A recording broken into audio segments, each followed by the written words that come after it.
दोस्तों नमस्कार, मेरा नाम सोपाल सिंह राठौड़ और मेरे YouTube चैनल पे आप सभी का हार्दिक स्वागत करता हूं।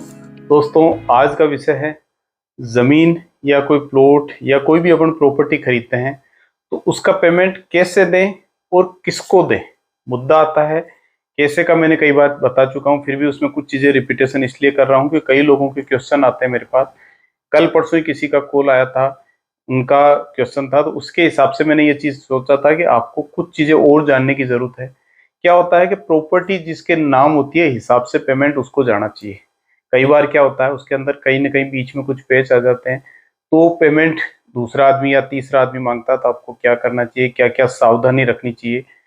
और कोई भी जमीन या प्लॉट या कोई भी प्रॉपर्टी आप कॉमर्शियल खरीद लें चाहे रेजिडेंशियल खरीद रहे हैं तो ये चीजें आपको ध्यान रखनी चाहिए। सबसे पहला आता है, कुछ प्रॉपर्टी के अंदर ओरिजिनल पेपर है उनको देने में तो कोई दिक्कत नहीं होती। मान लीजिए जिसके नाम जमीन है, खेती की जमीन है, उसको पेमेंट दे रहे हैं, या किसी के नाम प्लॉट का पट्टा है किसी डेवलपमेंट अथॉरिटी का, तो उसको देने में अपने को दिक्कत नहीं होती है।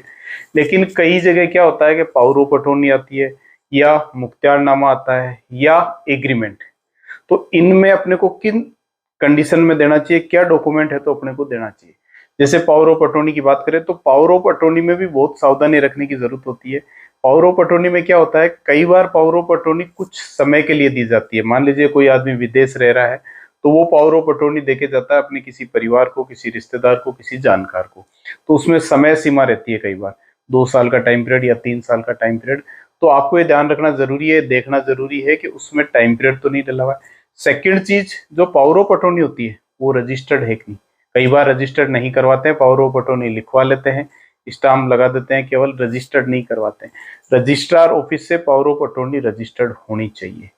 इसके अलावा मुख्तियारनामा पे भी कई बार कई लोग पेमेंट लेते हैं, तो वहां भी आपको मुख्तियारनामा भी यदि किसी को कर रखा है तो वो रजिस्टर्ड होना चाहिए। रजिस्ट्रार ऑफिस में यदि रजिस्टर्ड नहीं है तो आपको उस पर पेमेंट नहीं करना चाहिए उस आदमी को। क्या होता है, प्रॉपर्टी जिसके नाम होती है वो यदि किसी को मुख्तियारनामा मुक्त कर देता है तो उसको आप दे सकते हैं, लेकिन वो रजिस्टर्ड है। तो अब कई जगह आता है एग्रीमेंट पे, तो एग्रीमेंट में तो पेमेंट आपको देना ही नहीं चाहिए, चाहे रजिस्टर्ड एग्रीमेंट है चाहे नॉर्मल एग्रीमेंट है।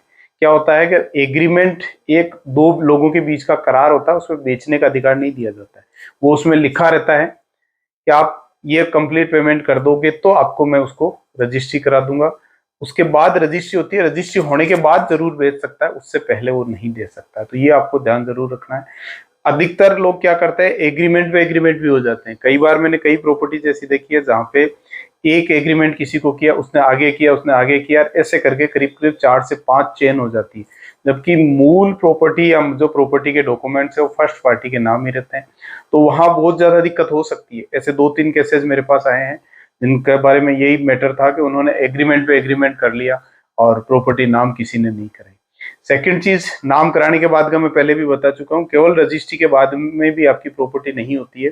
रजिस्ट्री के बाद में आपको म्यूटेशन करवाना या आपके नाम हस्तांतरण कराना, उस डिपार्टमेंट के अंदर नामांतरण खुलवाना बहुत जरूरी है। अब आती है लेन देन की बात।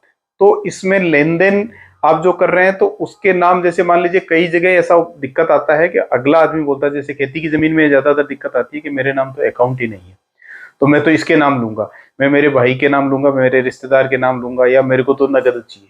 तो आपको वहां क्या करना है, आपको चेक या डीडी ही उसके नाम देना है। उसको ये बोलना है कि आप इस चेक या डीडी के आधार पे आप बैंक में अकाउंट खुलवा लीजिए। अकाउंट खुल जाता है, अकाउंट के बेस पे फिर उनको पेमेंट आप कर सकते हैं। नगद नहीं दे फर्स्ट के अंदर पेमेंट। अब नगद का लेन देन होता है क्योंकि प्रॉपर्टी का काम है, तो नगद का लेन देन होगा ही होगा। तो आपको क्या करना है, नगद का लेन देन लास्ट टाइम पे, यानी कि जब आपकी रजिस्ट्री होती है उसके टाइम पे आपको नगद का लेन देन है जो भी बनता है वो करना चाहिए। उससे पहले करते हैं तो कई बार पैसा चला जाता है, या अपन कई बार रिश्तेदार जानकार की वजह से जोश जोश के अंदर पेमेंट शुरुआत में नगद दे देते हैं 1 लाख रुपए या 51,000 रुपए, तो आपको उसमें आने वाले टाइम में बहुत दिक्कत हो सकती है। तो इन चीजों का बहुत ज्यादा ध्यान रखें। इनमें क्या होता है, और भी जैसे डॉक्यूमेंट्स के मामले के अंदर आप हमेशा इन चीजों को चेक जरूर करें, अच्छे लॉयर से बात करें, या जो रियल एस्टेट कोई कंसल्टेंट है तो उनसे आप मिलके या बातचीत करके आप कर सकते हैं। कई बार कई चीजें क्या होती है कि आपको छोटी सी नॉलेज की वजह से नहीं है नॉलेज मान लीजिए, तो उसकी वजह से आपको बहुत बड़ा नुकसान हो सकता है। हम लोग क्या करते हैं जिंदगी के अंदर, जो अपने फाइनेंशियल एडवाइजर है वो आस पड़ोस या जानकार को ही बनाते हैं। अपन प्रोफेशनल फाइनेंशियल एडवाइजर नहीं रखते हैं, इस वजह से ये प्रॉपर्टी परचेज करते टाइम पे या बेचते टाइम पे, दोनों टाइम पे दिक्कत आती है।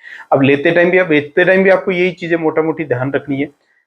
पेमेंट जो ले रहे हैं वो कहीं और किसी के अकाउंट से तो नहीं दे रहा है। कई बार क्या होता है कि पेमेंट लेते टाइम भी दिक्कत आती है। क्या होता है कि प्रॉपर्टी खरीदने वाला वो बोलता है मैं मेरे भाई के अकाउंट से चेक दे दूं, या मेरे फादर के तो चल जाता है, मतलब फादर का दे सकता है, उसका खुद का और वाइफ का। फादर वाले में भी यह मैटर होता है कि यदि और भाई है तो उसमें दिक्कत हो सकती है, कल को आपको भी दिक्कत हो सकती है, अगले को भी दिक्कत हो सकती है। तो इनमें आप ध्यान जरूर रखें। पेमेंट भी आपको उसी पार्टी से लेना है, उसके यार दोस्त से नहीं लेना। कई बार क्या होता है, यार दोस्त से बोले मैं ट्रांसफर करवा देता हूँ 5 लाख रुपए आपको, तो वो आपको भी दिक्कत हो सकती है, क्योंकि वो वापस आपसे डिमांड कर सकता है। जैसे अकाउंट में पैसा दिया था आपसे डिमांड कर सकता है। तो ये ध्यान जरूर रखें। बेचते टाइम बेचने वालों को भी ध्यान रखना है, खरीदने वालों को तो विशेष तौर से ध्यान रखना है, क्योंकि ज्यादा दिक्कत खरीदने वालों की होती है, बेचने वाले को बहुत दिक्कतें कम होती है। तो आपको ये चीजें ध्यान जरूर रखें दोस्तों। इसी तरह से आप स्नेह बनाए रखें, वीडियो को शेयर करना नहीं भूलें और चैनल सब्सक्राइब जरूर करें, क्योंकि सब्सक्राइब करने से आपको नेक्स्ट वीडियो के नोटिफिकेशन मिलते रहेंगे। आपके दिमाग में कोई सब्जेक्ट है जो सबसे संबंधित हो, जैसे सब लोगों के भले का हो, तो आप सजेस्ट करें। इसके अलावा यदि आप जयपुर में कहीं भी प्रॉपर्टी प्लान कर रहे हैं तो आप मेरे से राय जरूर ले सकते हैं। इसका कोई चार्जेज नहीं है। 9 से 6 का मैंने टाइम दे रखा है, उसी टाइम पे आप कॉल करें और कोशिश करता हूं मैं जवाब देने की। कई बार व्यस्तता की वजह से जवाब नहीं दे पाता हूं, तो कॉल बाद में करता हूं मैं। दोस्तों आप वीडियो को लाइक करें, सब्सक्राइब करें। थैंक यू दोस्तों। आप स्वस्थ रहें, आप व्यस्त रहें और हमेशा आप मस्त रहें।